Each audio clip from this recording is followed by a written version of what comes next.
What's good, fight fans? We got Dana White coming out saying that if Jon Jones doesn't sign on the dotted line in 2 weeks, then the fight with Tom Aspinall is off. Juliana Peña doesn't seem to be taking her loss very well. And Sean O'Malley said that Merab felt way stronger in this fight than he did in the first one. So, let's get into it. Let's smoke.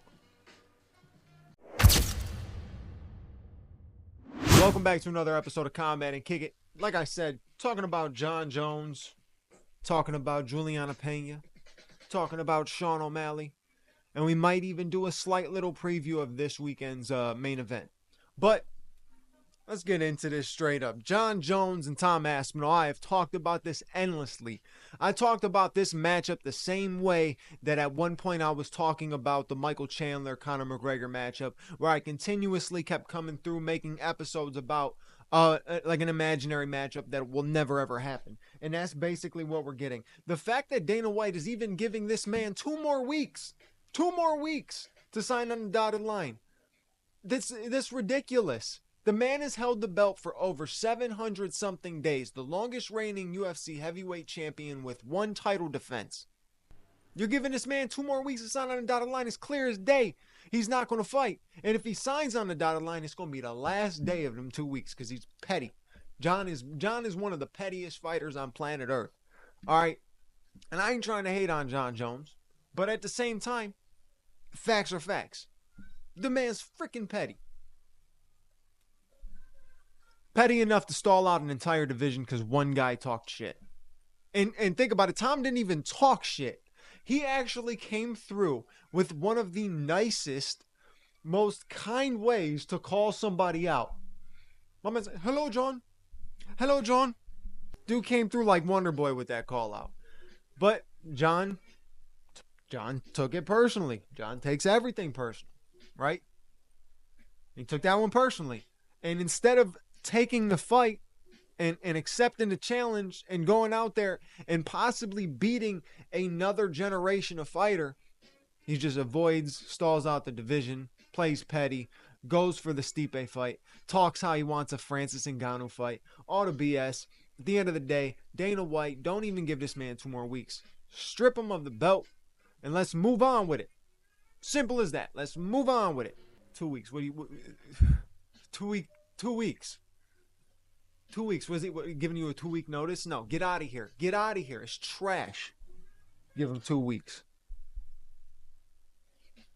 So I watch a lot of different MMA podcasts. You guys know this already. I got a bunch of different people that I even listen to people that I'm not even a huge fan of. One of those people being Ariel Helwani. And I was listening to the show today, and I'm sure a lot of people have seen it being clipped of Juliana Peña on there crying and stuff like that. And I'm not trying to make fun of somebody for having the emotions of losing a fight. It's tough shit. It's very tough shit. Like, us as non-fighters sitting back, not understanding what it's like to lose in a one-on-one environment like that. You know, even if you're training and you're not just a full-on fighter, right? You don't understand that feeling of a lost one-on-one like that in front of a giant crowd and for a belt. So I'm not knocking her for crying, but she was coming through and talking about a lot of different injuries. Said she had a problem with her hand where she couldn't grip well enough. She had a bad fall a few months ago in the octagon, and it caused the problem for her elbow for this fight. And look, this is how I see it. You cannot go into the fight with the confidence that you have, the talks that you have, and end up making excuses at the end of the day, right? You gotta just eat it sometimes. You gotta just eat it. You talk so much smack to this girl saying that she fought tomato cans, she fought nobody, she's not gonna hang with you, she can't last with you in a 25-minute fight, she's not gonna be able to make weight. I mean, you went at her aggressively, continuously on the same stuff, just trying to knock this woman. Instead of giving her some flowers, like, you don't have to praise the person you're going up against, right? But if you just show slight respect, even if you are talking shit, even if you are trying to play the game, you show ever so slight respect, then you don't have to look bad when you do lose, right? But Juliana looks bad, right? I give her props. She's one of the only women in the entire game who actually utilizes, like, trash talk and stuff like that into her game. So I respect it, and she's not bad at it. Right, she tries to dig deep. I feel like she's like a female Dreykus. Like, she tries to dig deep, not well enough, but she tries to dig deep, and I give her props for that. But at the same time, you gotta you step into the world of shit talking. You gotta understand that there is so much that comes from that. Right, once you take that L, which she has taken multiple L's, so for somebody like her to talk as much shit as she does is crazy. But she's taken a lot of L's, right? So you should be able to understand what the L is like. Take it, move on, right? No, I say it in every episode when people talk about injuries. Nobody is 100% going into a fight. Nobody. And that, even when I get into the Sean O'Malley thing, he talked about that as well. Nobody is ever 100% going into a fight. It's just not, it's not a thing. So understandably so that she was going to have some injuries. Understandably so that she was going to have some problems. What about Kayla, right? See, we always talk about when somebody loses, all the different medical issues they had going into the fight. Well, what about the person who won? Nobody is 100% in the octagon, right? It's not even possible to go training for week after week after week to go into the octagon 100%. Not physically, right? These fighters look in great shape, right? They're strong. They're powerful. But at the end of the day, you're literally training in a art where you're in full on combat, right? So of course you're not going in there 100%. So you cannot make the excuse, right? Kayla Harris is not coming out saying, "Oh, I had a rib injury, all this and that," and saying a bunch of different things and still won. You know what I mean? Like, winners don't usually come out and talk about the problems that they had to face, but a loser always will come through with the different things that they had to face. You're going to have to face adversity in this game. That's just how it goes, right? And any fighter in the game knows that. Even an undefeated fighter knows that you face adversity because there's adversity in every aspect of the game, right? Kayla faced her adversity on the way up for this fight, having to cut all that weight. I mean, the girl looked gaunt. She was bone, basically. Skin and bone. Cheeks sunken in, eyes sunken in, like, she did not look good, and she was still able to make the fight. So everybody has to deal with their different things, right? You're always going to face something, and I'm not knocking Juliana Peña, but in the game of talking trash, you got to be able to just sometimes humbly accept the L. And if you're talking about humbly accepting a loss, Sean O'Malley did it exactly the way you're supposed to. This is how you accept the loss. This is how you genuinely go through, take the loss, and move on from it. He accepted the fact that Merab's just got something in his game that overpowers Sean's style, right? He accepted the fact because it's the truth, right? He accepted the fact that he's 0-2 against this guy, but his career's not over. A lot of guys will go 0-2 against a champion or in a championship fight in any realm of that and will end up not ever getting back to that level, right? Look at Cody Garbrandt, for example. And I'm not trying to knock Cody because the man's been up and down a lot in his career, but all the way on the top, and then now he's losing decisions to Raoni Barcelos. So the game changes so fast, but Sean is humbly accepting this loss, which tells me he's going to come back in this next fight. Whoever he's going to end up being against is going to be an entertaining fight, and he's going to have a different motive, different mindset, and I think he's going to end up getting a win. It's styles, man, and that's why Merab whooped him. The style was there. The style to beat Sean was there, right? It was exactly there. Merab knew exactly what he had to do. He had no hesitation in what he had to do. He knew exactly what he had to do. Go in there, get the takedown, maul him, get the submission. Don't play no games, get the finish, and he did. And you can't knock it. You can't not respect it. It was a great win. It was a great win. Sean respects it, and he's moving on from it, and I respect that because, you know, this is, you go back a couple years ago, Sean O'Malley couldn't accept the loss against Cheeto, right? Could not accept the loss. And I'm like, okay, so this is how he's going to be anytime he does take a loss. He's not going to accept it. He didn't, he accepted the first one, but still came through with the injury excuses. This one, he said no excuses. He was just, Merab was better. But he did mention that Merab was way stronger than the first time.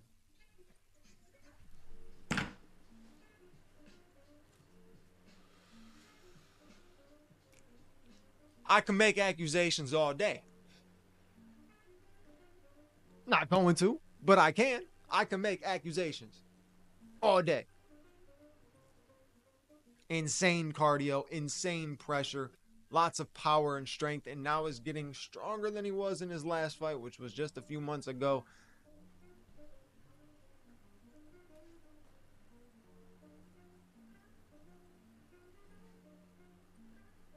Accusations. Accusations. These are not accusations. This is false accusations. And okay, so I was about to get into this, you know, small little preview-ish breakdown of Roundtree versus Jamal Hill, but I just saw some quick news saying that Nasruddin Imavov abandoned his UFC 319 backup role and is turning his attention to Kyle Barallo. I think that's really interesting because that's playing with fire right there, and you're bound to get burnt, right? I think Kyle Barallo is a problem for the division. I mean, in due time, but Nasruddin Imavov is as well. Imavov he's coming off of a finish over Israel Adesanya, a knockout finish too. I mean, it was beautiful. Beautiful right hand. It was perfectly placed. I mean, perfect. And you kind of want to ride that momentum into a title shot and not have to take one more challenge against another guy who's at the kind of like reaching the top of the division. That's a tough one. That's a tough one because anything can happen. And no offense to Hamzat, but we've been through a lot of Hamzat pullouts, right? A lot of different problems, and not necessarily all his fault, but a lot of different problems on his end to be able to get to the fight. Imavov might be low-key screwing himself by pulling himself out of that role to focus on fighting a top contender. Also, prayers up to Ben Askren and his family.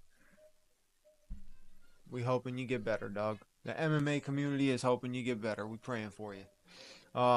And then, I don't know if y'all seen this, but Conor McGregor finally got himself a knockout finish. It's been a while, but he finally got himself a knockout finish in a club in Ibiza. Is it Ibiza? Is it Ibiza? I don't know. But he knocked this dude out cold. Why? Who knows? Do we ever know when it comes to Conor McGregor?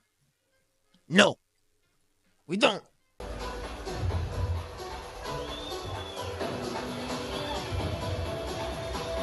Dog was just like, bink, bink. Some random ass dude probably walked up to him and said, hey, Conor, can I have a picture? Bink, bink. Could you imagine you just walk up to Conor McGregor? You got to make sure that there is no white powder under his nose and there is no bottle or glass in his hand. Otherwise, you're chalked, brother. You're gonna get hit, or he's gonna do some crazy shit.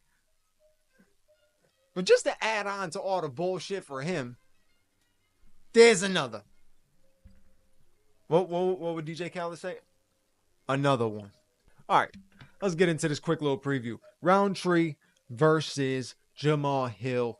This is another fight, just like with the Juliana Peña stuff I was talking about with the shit talking. Jamal,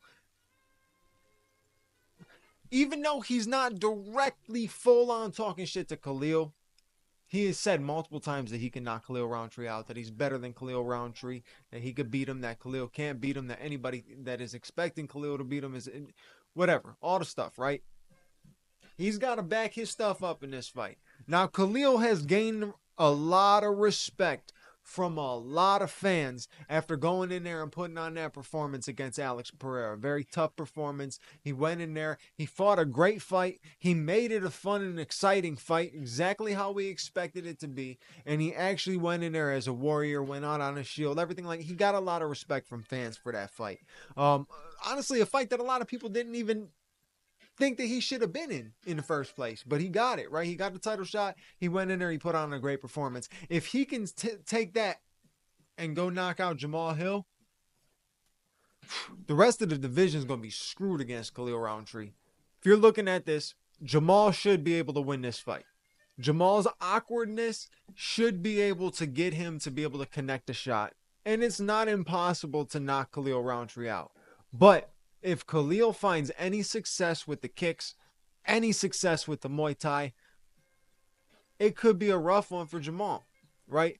I don't think Jamal is washed or anything like that coming off of the losses. I just think that the dude needs a win that will grab that confidence and bring it back for him. You know what I'm saying? Like, he just needs a win that grabs that confidence.